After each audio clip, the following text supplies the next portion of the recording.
لحد 20/7 سويدة منتصرة. شوف الجولاني صيدليات نهب، صيدليات اختصاص نهب صيدليات من شان الأطفال اللي قوسوهن والنساء اللي ضربوهم بظهورهم والختايرة والمسنين ما يقدروا يتعالجوا. هذا دوار العمران، بناي كاملة محروقة مشروشة للمدنيين مع طبعا تعفيش وسرقة. الطريق هذا هون، هاي سيارة لهم كلاب الصيد، كلاب الجولاني المرتزقة، مرتزقة العصور. اقسم بالله العلي العظيم، حتى اذا بدي اقول لك انه انتم بريئين من الدين ومن القرآن ومن الرسول عليه الصلاة والسلام ومن رب العالمين قليل، انتم بريئين، حتى الشيطان بريء منكم. حتى الشيطان لا يفعل ما فعلوه مرتزقة الجولاني.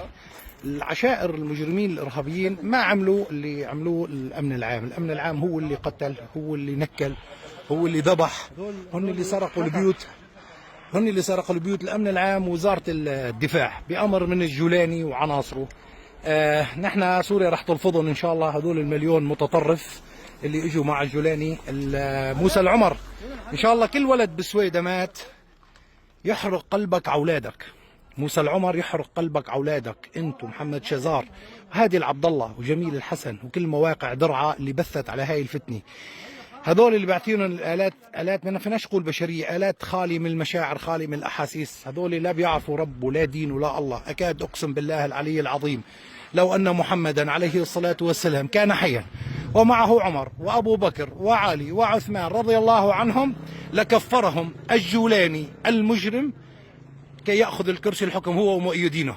يعني لو الرسول عليه الصلاه والسلام عايش كفروه وعملوه كافر لا ياخذوا له رزقه ومصرياته. هذول ما لهم علاقه لا بسنه ولا بدين ولا بقران ولا كذابين، عم يبثوا انه نحن اللي خرقنا الهدنه. هجموا علينا هجمه التتر والمغول للسرقه، سرقه محلات الموبايلات، الالبسه، الصيدليات، البيوت.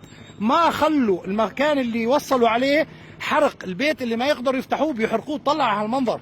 هاي بس خسائر. هذه رسالة الجولاني بال55 صفحة للقضاء على الأقليات. أنت الأقلية يا جولاني يا مارق، أنت اللي أقلية، وربنا راح يحرق قلبك مثل ما بنيت حكمك ووصلت على كرسي الحكم بسوريا على جماجم السوريين وعلى جماجم أهل السنة الطائفي الكريمي اللي بعدها لليوم ما قالت كلمتها.